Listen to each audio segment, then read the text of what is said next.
श्रद्धा प्रेम के साथ सबके सब ऊंची स्वर में जय घोष करें ताकि मुंह पवित्र हो जाए, अंतःकरण भी शुद्ध हो जाए। और जो अभी तक लोग बेखबर है,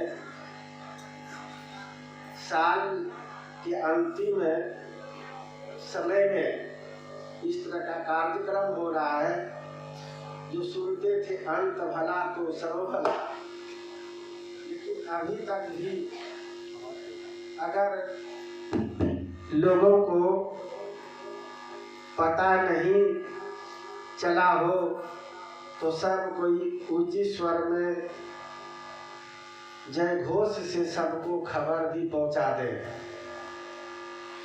मुंह भी पवित्र होगा, अंतःकरण भी शुद्ध होगा और बेखबर लोगों को खबर भी हो जाएगा। तो चलिए, कोई संकोच नहीं करेंगे, जोरदार शब्दों में जय घोष करेंगे। बोलिए प्रेम से श्री सद्गुरु महाराज की जय। श्री सद्गुरु महाराज की जय। श्री सद्गुरु महाराज की जय।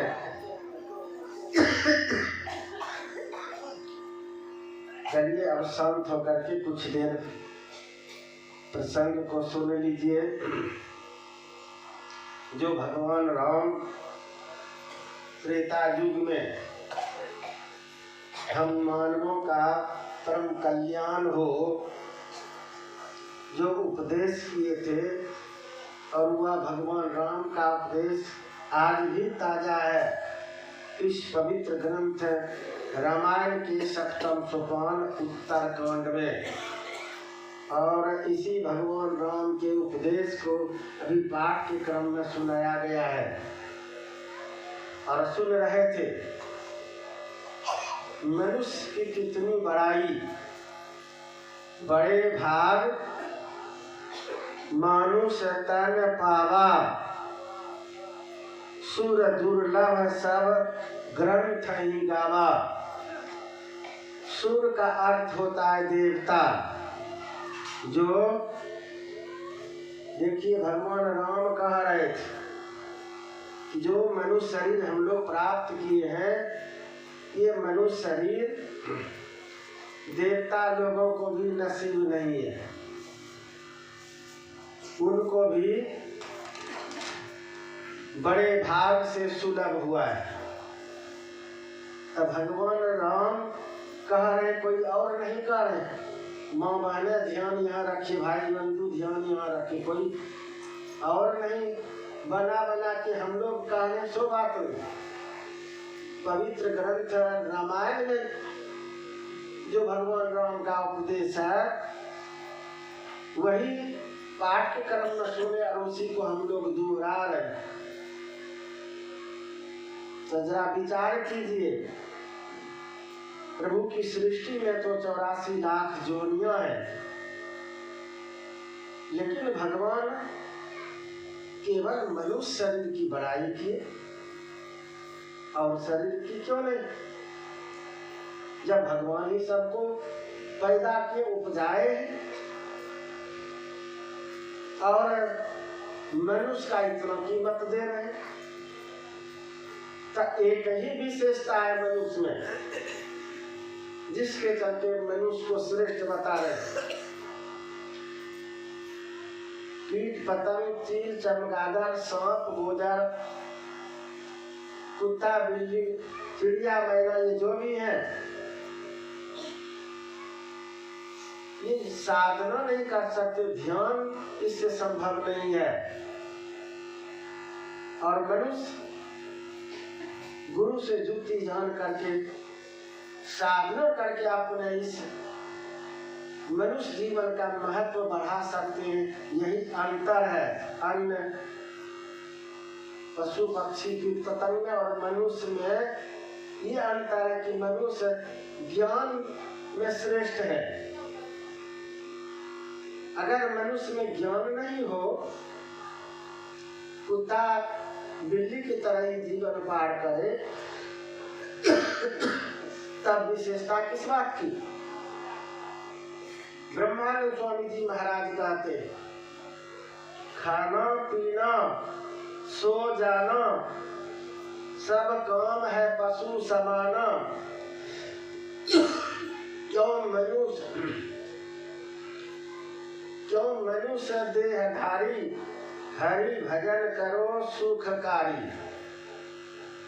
संकेत ब्रह्मानंद स्वामी इस तरह से कह रहे कि खाना पीना सो जाना, माल मवेशी कीट पतंग सब ये काम करते, भूख लगने पर भोजन करते, प्यास लगने पर पानी पीते और नींद होने पर सोते भी है। खाना पीना सो जाना ये सब पशु पक्षी सब करते, और मनुष्य भी उतने काम करके रह गए, तब विशेषता किस बात की? खाना पीना सो जाना सब काम है पशु समाना, क्यों देह मनुष्य की धारी, तब मनुष्य शरीर क्यों प्राप्त किए जब पशु पक्षी कीट पतंग के बराबर नहीं रह गए? जो वो लोग काम करके वही मनुष्य शरीर पा करके रह गए, संसार से चले गए, तो क्या क्या ये मतलब विशेषता रह गई। इसीलिए भगवान राम यहाँ देवियों देवता की बड़ाई नहीं किए। देवी देवता हम मनुष्य शरीर से ही देवी देवता बने, जो भक्ति में चूक कर जाते हैं, अधूरी भक्ति करके रह जाते हैं, तो कहते कि स्वर्ग जाते, देवी देवता के पास जाते, और जो भक्ति में पूर्ण हो जाते हैं, योग साधना पूर्ण हो जाते हैं, तो मोक्ष पाते हैं। तो मनुष्य शरीर में ये करामत है कि मोक्ष तक जा सकते, मोक्ष प्राप्त कर सकते, आवागमन के चक से निकल सकते। लेकिन भगवान इतना अनमोल शरीर दिए, लोग अपने आप का भी कीमत नहीं समझ पा रहे, उलट पुलट कर्मों में जीवन पार कर रहे। एक राज दरबार में एक कलाकार पहुंचा और राजा साहब से कहते हैं कि राजन, मैं एक कलाकार आदमी हूँ, अपना कलाकारी दिखाना चाहता हूँ। तो राजा को खुशी हुई कि कोई राज दरबार में आकर के कलाकारी दिखाना चाहते हैं, तो मौका देना चाहिए। तो कहा कि ठीक है, अपना कलाकारी दिखाओ। सबको सूचना दिलवा दी, भीड़ लग गई। अब सब के सब प्रतीक्षा कर रहे कि कौन कलाकार है जो राजा साहब हम लोगों को सूचना दिलवाए हैं।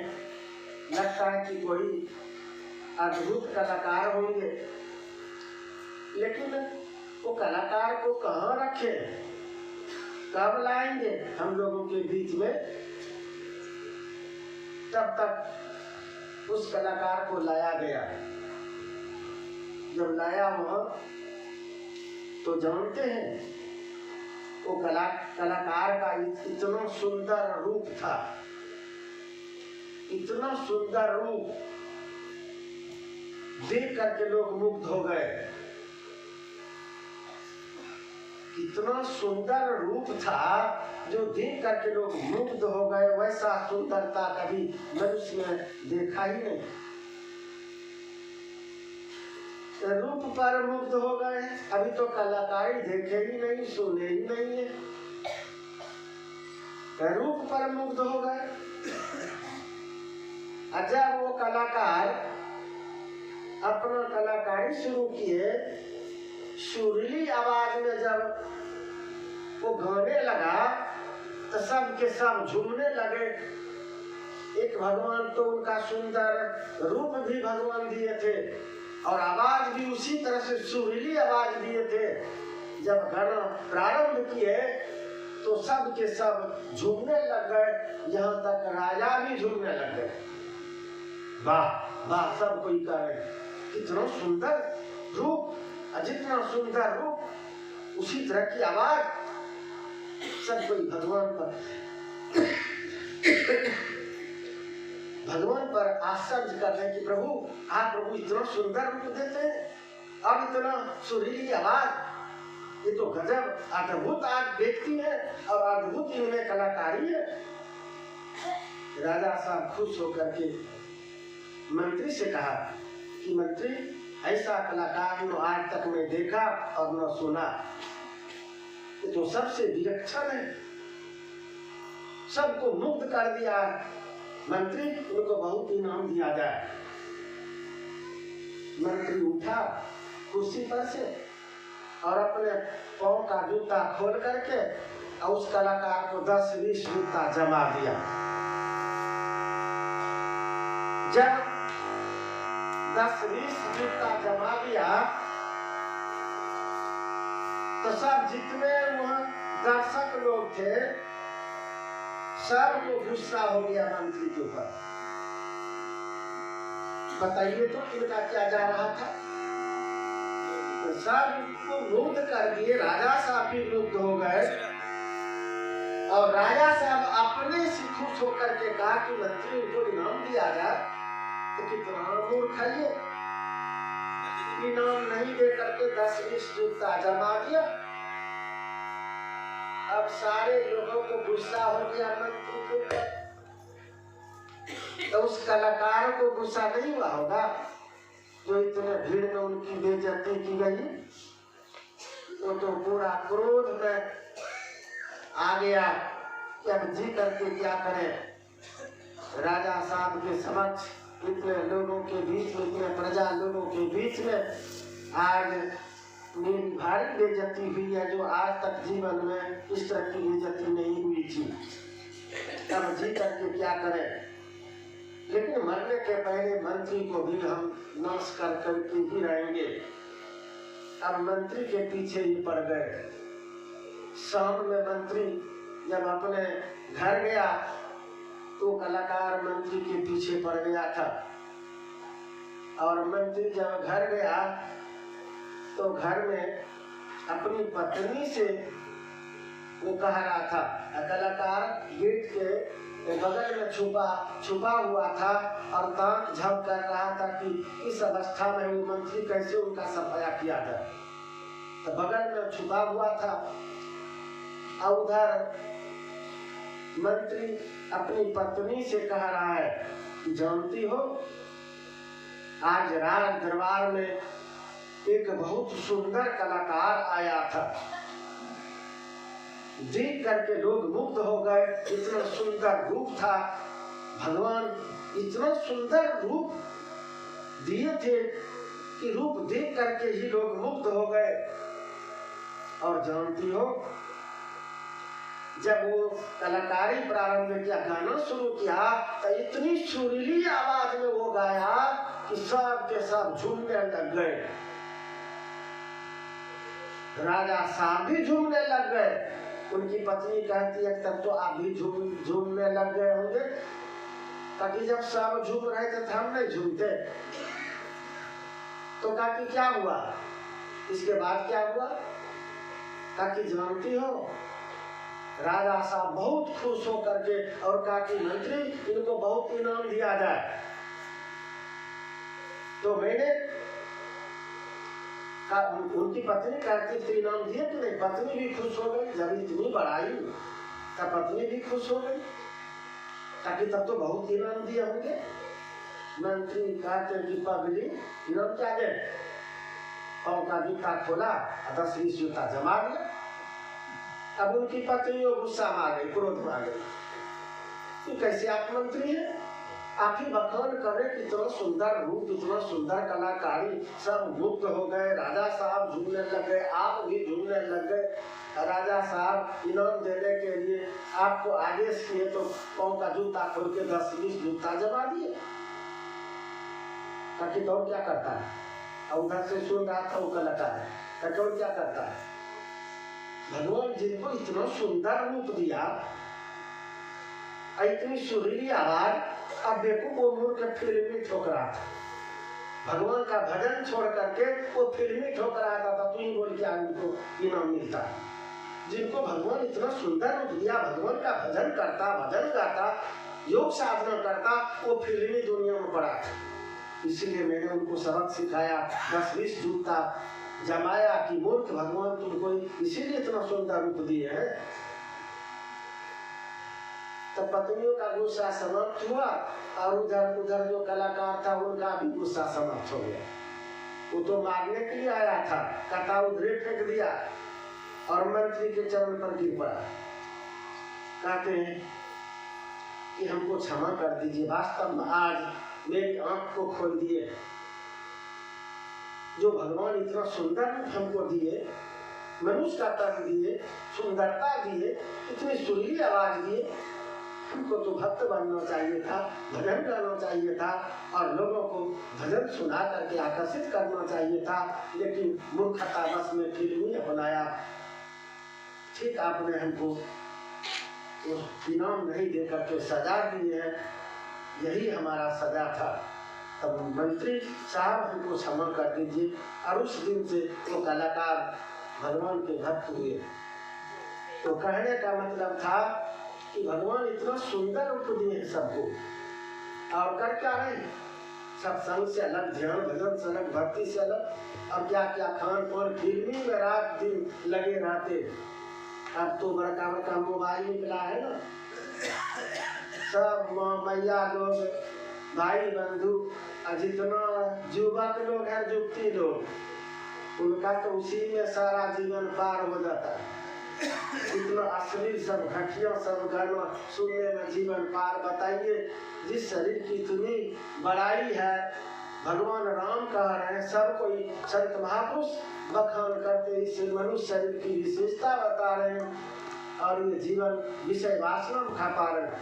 पाठ्यक्रम में क्या सुने, मनुष्य शरीर पा करके अगर विषय में मन लगाते हैं, विषय में जीवन पार करते हैं, तो क्या होगा, भजन करने के अलावे आप विषय में समय बर्बाद कर रहे हैं। तो कहते हैं कि तब वो सिर धुन धुन के पछताएगा, जब समय आने पर कर्म का फल आएगा सामने, तब उस समय पछताएगा और ईश्वर को काल को मिथ्या दोष लगाएगा।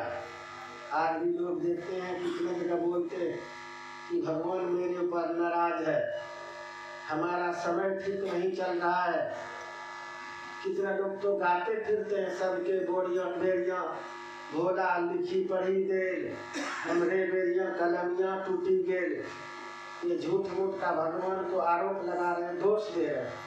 ऐसा कोई नहीं बोलते कि हमारे कर्मों का ये फल भगवान दिए हैं, और अभी भी हम मनुष्य शरीर पा करके किस दुनिया में है ये वो पता नहीं है, और पूर्व जन्म में हम क्या क्या कर्म किए थे उसका तो फल भगवान भोगवा रहे हैं, और फिर भी हम संभल नहीं पा रहे हैं। कोई भी डर भय नहीं है कि अब हमको फिर से यहाँ से जाना पड़ेगा, हिसाब किताब देना पड़ेगा, और भगवान हम पूछेंगे कि तुमको जो मानव का शरीर दिया था, तो हम क्या उत्तर देंगे, ये भी डर नहीं। तो साधना शिविर में जो आप लोग लगातार आ रहे हैं और योग साधना की बात सुन रहे हैं, तो सत्संग और ध्यान से ही मानव जीवन सार्थक होगा। और जो सत्संग ध्यान छोड़ देगा उनका जीवन सार्थक नहीं हो पाएगा। एक लघु कथा सुनिए तब हम समाप्त करते। ऐसे कल हम छोड़ दिए थे अधूरा, और हमको एक व्यक्ति बोले कि उसको पूरा कर दीजिएगा, इसीलिए हम उसको पूरा करने के लिए सांकेतिक तौर पर कह देते। नरकासुर से संबंधित जो कथा हम कल प्रारंभ किए थे, उसको समय के अभाव में छोड़ दिए थे। एक व्यक्ति आकर के कहते कि उसको पूरा कर दीजिएगा। तो चलिए जरा सा पूरा कर देते हैं। और पाठ भी उसी तरह का, साधना से संबंधित है। साधन धाम मोक्ष का द्वारा, पाई न जेहि पर लोक समारा। जो साधना अपना लेते हैं तो शक्ति का भंडार भी हाथ लग जाता, नर हो या नारी हो। वो अनहोनी सब कार्य को कर सकते, प्रकृति को नाच नचा सकते। नरकासुर ये विभीषण का लड़का था। जब जन्म लिया था तो ज्योतिषाचार्य से पूछा था कि इसका भविष्य बताइए। ज्योतिषाचार्य बताया था ये मूल नक्षत्र में जन्म लिया है, इसलिए अभागा है, इससे जीवन में सबको खरमंगल होगा। तो मूल नक्षत्र में जन्म लेने के चलते उसका नाम मूलकासुर रखा था, और खरमंगल न हो इसलिए वहां से इसको हटा करके पतालपुरी भेजवा दिया था। पौराणिक कथा, पौराणिक कथा रामायण में खोजिएगा तो नहीं हो सकता है कि आप नहीं खोज पाएंगे। अद्भुत रामायण में ऐसा प्रसंग है, लेकिन उसी चीज रामायण में खोजिएगा तो नहीं कहिएगा कि कहाँ है। तो चलिए, ये मतलब जब पतालपुरी भेजवा दिया इनको, तो ज्योतिषाचार्य जी महाराज की वाणी उल्टी सिद्ध हो गई। बड़ा सूरवीर निकला, बड़ा पराक्रम जमाया ये। और उस समय रावण और भगवान राम में युद्ध छिड़ गए थे, तो सारे राक्षसों का सफाया करके या विभीषण को राजतिलक करके और मां सीता को लेकर के जब अयोध्यापुरी आ गए भगवान राम, और ये समाचार उस मुल्कासुर को मालूम हुआ। एक मुल्कासुर बचा था उस कुल खानदान का जो पतालपुरी में था, और बाकी सबके सब मारे गए थे।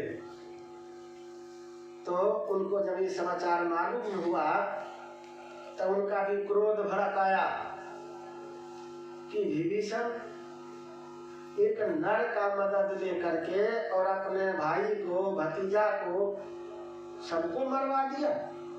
आखिर ये क्या समझा, तो अपनी जाति का नाश करवा दिया नर का मदद लेकर के। अच्छा, मैं उस विभीषण को पूछता हूँ और उस नर को पूछता हूँ जिसने इनका मदद किया।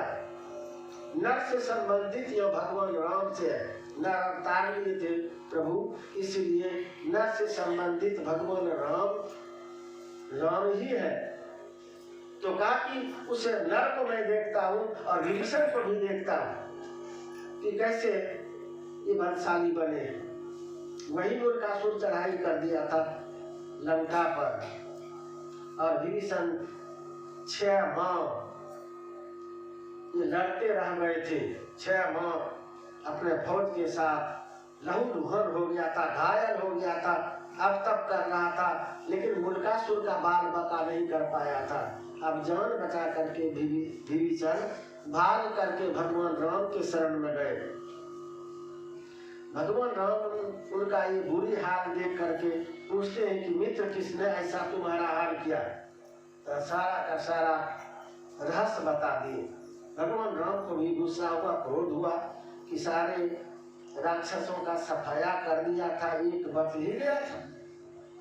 पुनः भगवान राम लंका पर चढ़ाई, दोबारा चढ़ाई भगवान राम लंका पर किए, और वो मूलकासुर से टक्कर लिए 6 दिन 6 रात लगातार युद्ध करते रह गए, लेकिन मूलकासुर का बाल बका नहीं कर पाए।